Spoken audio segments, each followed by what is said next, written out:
کبھی کبھی تاریخ کا رخ ایک ایسے تکنیکی نقطے پر مڑ جاتا ہے جی جس کے بارے میں عام طور پر کوئی سوچتا بھی نہیں۔ بالکل۔ آج ہم ایک ایسے ہی لمحے کی بات کر رہے ہیں جب 1954 میں پاکستان کی سب سے بڑی عدالت میں یہ سوال اٹھا کہ کیا پچھلے 7 سالوں سے بننے والے آئینی قانون تھے بھی؟ اور یہ سوال اس وقت اٹھا جب ملکی آئین ساز اسمبلی کو تحلیل کر دیا گیا تھا اور پورا سیاسی نظام ایک بحران کا شکار تھا۔ ہمارے سامنے 1955 کا ایک تاریخی عدالتی فیصلہ ہے، اور آج کی اس بحث میں ہم یہی سمجھنے کی کوشش کریں گے کہ ایک دستخط کی بحث نے پاکستان کی تقدیر پر کیسے اثر ڈالا۔ جی تو آئیے اس کی گہرائی میں چلتے ہیں۔ تو آئیے اس کہانی کو شروع کرتے ہیں۔ پس منظر یہ ہے کہ گورنر جنرل نے آئین ساز اسمبلی کو تحلیل کر دیا۔ جی اسمبلی کے صدر مولوی تمیز الدین خان نے اس فیصلے کو سندھ چیف کورٹ میں چیلنج کر دیا اور عدالت نے ان کے حق میں فیصلہ دے دیا۔ بالکل، حکومت اس فیصلے کے خلاف سپریم کورٹ چلی گئی۔ یہاں تک تو بات سیدھی لگتی ہے۔ ہاں، یہاں تک تو سمجھ آتی ہے۔ اصل کہانی یہاں سے شروع ہوتی ہے۔ بالکل، حکومت جب سپریم کورٹ پہنچی تو انہوں نے کیس کا رخ ہی موڑ دیا۔ ان کا بنیادی نقطہ یہ تھا کہ سندھ چیف کورٹ نے جس قانون کے تحت اسمبلی کو بحال کیا، یعنی گورنمنٹ آف انڈیا ایکٹ کا سیکشن 23A، اچھا، وہ قانون دراصل قانون ہی نہیں ہے۔ ایک منٹ، کیا؟ تو حکومت کا پورا کیس اس بات پر تھا کہ جس قانون کے تحت ان پر مقدمہ ہوا وہ قانونی نہیں ہے؟ جی بالکل یہی۔ یہ تو ایک بہت ہی، آپ کہہ لیں، دادی اقدام لگتا ہے۔ کیا ان کے پاس اس کی کوئی ٹھوس قانونی بنیاد تھی؟ یہی اس کیس کا سب سے دلچسپ پہلو ہے۔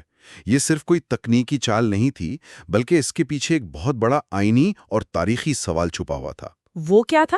حکومت کا موقف تھا کہ 1947 سے لے کر اب تک آئین ساز اسمبلی نے جتنے بھی آئینی قوانین بنائے ان پر گورنر جنرل نے دستخط نہیں کیے، یعنی اپنی منظوری نہیں دی۔ اور برطانوی قانون کی روایت کے مطابق بادشاہ یا اس کے نمائندے کی منظوری کے بغیر کوئی بھی قانون نہیں بن سکتا۔ اچھا، تو یہاں سے دو بالکل مختلف دنیائیں ٹکرا رہی تھیں۔ ایک طرف ایک نئی آزاد ریاست کی منتخب اسمبلی، جی، اور دوسری طرف پرانی سلطنت کی قانونی روایات۔ اسمبلی کی طرف سے کیا دلائل دیے گئے؟ اسمبلی کی نمائندگی مسٹر چندریگر کر رہے تھے، اور ان کا موقف بہت واضح اور منطقی تھا۔ انہوں نے کہا کہ آئین ساز اسمبلی ایک خود مختار ادارہ ہے، سوورن باڈی۔ صحیح۔ اسے بنایا ہی اس لیے گیا تھا کہ وہ ملک کے لیے ایک نیا آئین بنائے۔ وہ کسی پرانے قانون یا روایت کی پابند نہیں ہے۔ یعنی وی دی پیپل والی سوچ کہ عوام کے نمائندے ہی سب سے بالاتر ہیں۔ بالکل وہی۔ ان کا کہنا تھا کہ یہ کسی بھی دوسرے ادارے بشمول گورنر جنرل کے تابع نہیں ہیں۔ ان کی دوسری بڑی دلیل انڈین انڈیپینڈنس ایکٹ 1947 کے مقصد پر تھی۔ انہوں نے کہا کہ اس قانون کا مقصد ہی ہندوستان کو مکمل آزادی دینا تھا۔ صحیح۔ اگر آزادی کے بعد بھی ہر قانون کے لیے تاج برطانیہ کے نمائندے کی منظوری لازمی ہے تو پھر یہ کیسی آزادی ہوئی؟ یہ بات تو بہت وزنی ہے۔ انہوں نے آزاد ڈومینین کی اصطلاح بھی استعمال کی تھی۔ اس کا کیا مطلب تھا؟ جی، انہوں نے کہا کہ پاکستان کو صرف ایک ڈومینین نہیں بنایا گیا جیسے کینیڈا یا آسٹریلیا تھے، بلکہ ایک آزاد ڈومینین بنایا گیا تھا۔ اچھا۔ جس کا خاص مطلب یہ تھا کہ اسے اپنا آئین بنانے کی مکمل خود مختاری حاصل ہے۔ اور اس نقطے کو مزید مضبوط کرنے کے لیے انہوں نے کیا کہا؟ انہوں نے اسمبلی کے اپنے بنائے ہوئے قواعد کا حوالہ دیا۔ رول 62 میں صاف لکھا تھا کہ جب اسمبلی کا صدر کسی بل پر دستخط کر دے گا اور وہ سرکاری شاہنامہ میں شائع ہو جائے گا تو وہ قانون بن جائے گا۔ اور اس میں گورنر جنرل کی منظوری کا کوئی ذکر نہیں تھا۔ دور دور تک کوئی ذکر نہیں تھا۔ اور سب سے بڑی بات جو میرے ذہن میں آ رہی ہے وہ یہ کہ یہ صرف کاغذ کی بات تو نہیں تھی۔ 7 سال سے ملک اسی طریقے پر چل رہا تھا۔ بالکل، 40 سے زیادہ آئینی قوانین اسی طرح منظور ہوئے اور سب ان کو مانتے بھی تھے، خود حکومت بھی۔ تو یہ تو ایک بہت مضبوط دلیل ہے جسے قانونی زبان میں اسٹیبلشڈ پریکٹس کہتے ہیں۔ جی، اسے کنٹمپورینیا ایکسپوزیشیو بھی کہتے ہیں، یعنی ایک طویل عرصے سے رائج عمل خود قانون کی بہترین تشریح ہوتا ہے۔ مسٹر چندریگر کی یہ سب سے مضبوط دلیل تھی۔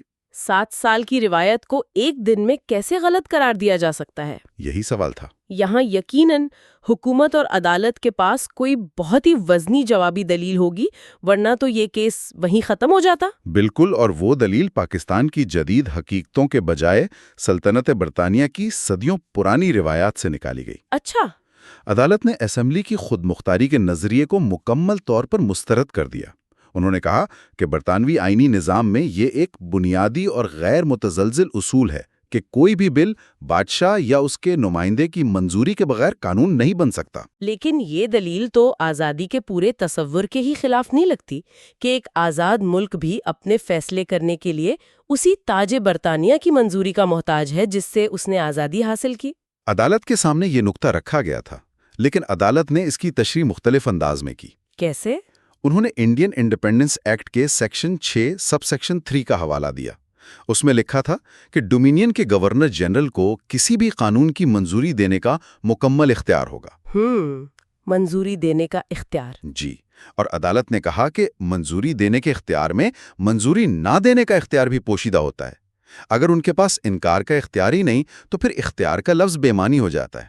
صحیح، صحیح۔ اور ڈومینین کی حیثیت کے بارے میں عدالت کا کیا کہنا تھا؟ یہیں پر عدالت نے ایک بہت اہم فرق واضح کیا۔ انہوں نے کہا کہ پاکستان کی حیثیت ایک ڈومینین کی ہے، اور ڈومینین ہونے کا مطلب ہی یہ ہے کہ آپ کا تاج برطانیہ سے ایک قانونی رشتہ ہے۔ اچھا۔ گورنر جنرل اسی تاج کا نمائندہ ہے۔ اسے ایسے سمجھیں کہ پاکستان ایک نیا گھر تو بن گیا تھا، لیکن کاغذات پر ابھی بھی پرانے مالک کا نام کہیں نہ کہیں موجود تھا۔ اور گورنر جنرل اسی پرانے مالک کا نمائندہ تھا؟ بالکل۔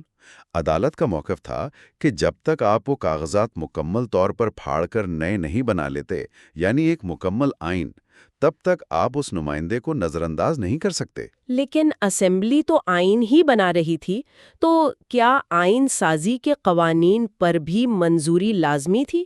یہی تو اصل جھگڑا تھا۔ عدالت نے کہا کہ اسمبلی کے 2 کردار ہیں۔ 2 کردار؟ ایک، وفاقی پارلیمنٹ کے طور پر عام قانون بنانا، اور دوسرا، آئین ساز ادارے کے طور پر آئین بنانا۔ ٹھیک ہے۔ عدالت کے مطابق انڈین انڈیپینڈنس ایکٹ نے دونوں کرداروں میں کوئی فرق نہیں رکھا۔ جب بھی اسمبلی ڈومینین کی مقننہ کے طور پر کام کرے گی، چاہے وہ آئین ہی کیوں نہ بنا رہی ہو، اس کے بنائے گئے قانون پر گورنر جنرل کی منظوری لازمی ہوگی۔ تو اس ساری بحث سے ایک بنیادی سوال یہ پیدا ہوتا ہے کہ گورنر جنرل کا کردار کیا ہے؟ کیا وہ صرف ایک ربڑ سٹیمپ ہے جس کا کام ہر کاغذ پر مہر لگانا ہے، یا اس کے پاس کوئی حقیقی اختیار بھی ہے؟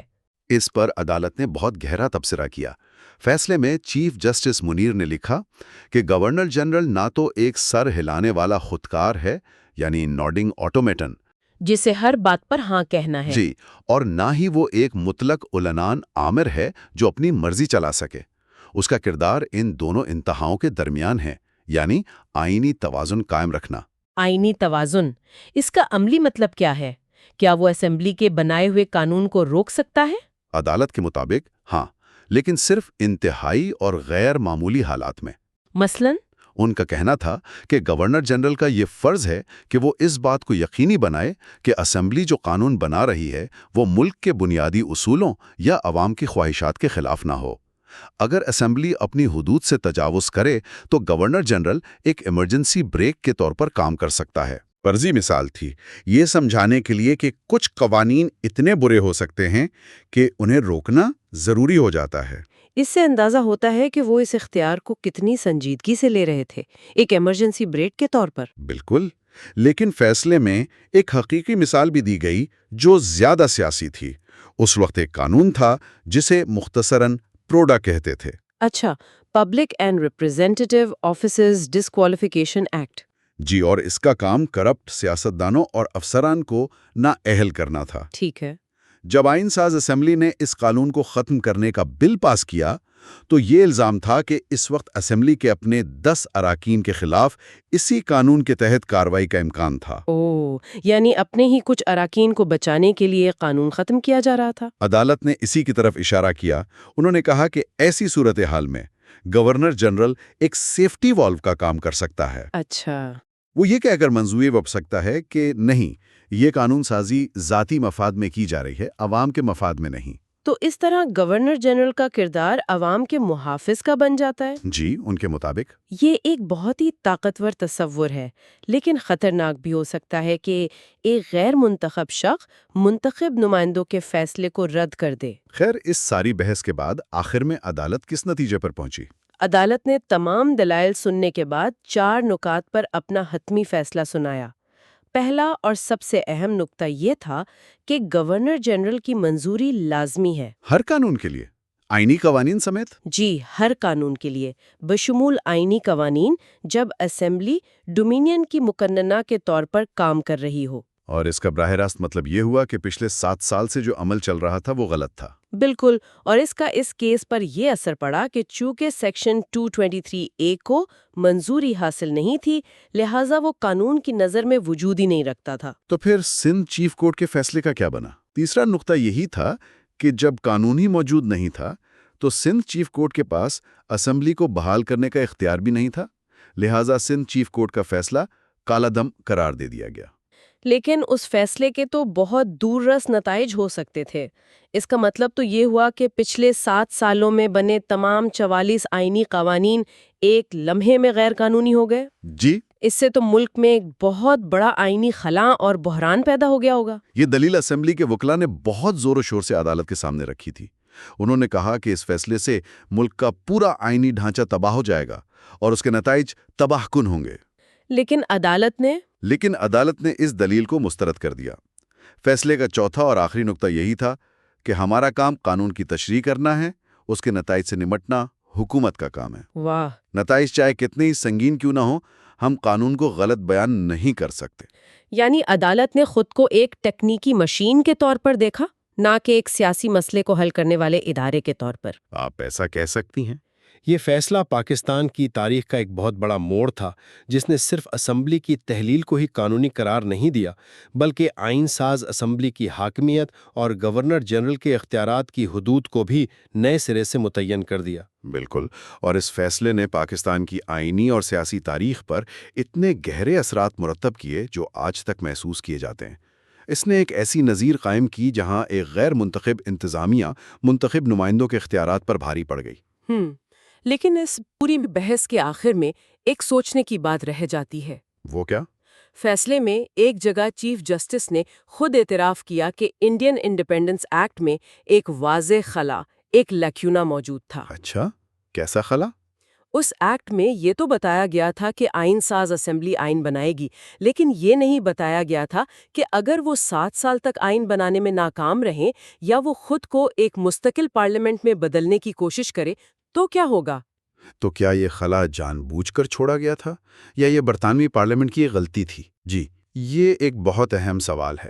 شاید ایکٹ لکھنے والوں نے یہ سوچا کہ یہ اب ایک آزاد ملک کا اندرونی معاملہ ہے اور اسے وہ خود ہی جمہوری طریقے سے حل کریں گے۔ لیکن اس خلا نے تو ایک بہت بڑا بحران پیدا کر دیا۔ جی، اور یہ سوال آج بھی ہمارے لیے اہم ہے کہ جب کسی ملک کے بنیادی قانون میں کوئی ابہام یا خلا رہ جائے اور سالوں سے رائج عمل قانون کی ایک سخت ٹیکنیکل تشریح سے ٹکرا جائے تو حاکمیت کا اصل سرچشمہ کون ہوتا ہے؟ قانون کی کتاب یا قائم شدہ روایت، عوام کے منتخب نمائندے، یا پھر وہ ادارہ جو قانون کی تشریح کا اختیار رکھتا ہے؟ You are watching Legal Gupshup and GK with MD, your source for legal, historical, and breaking news.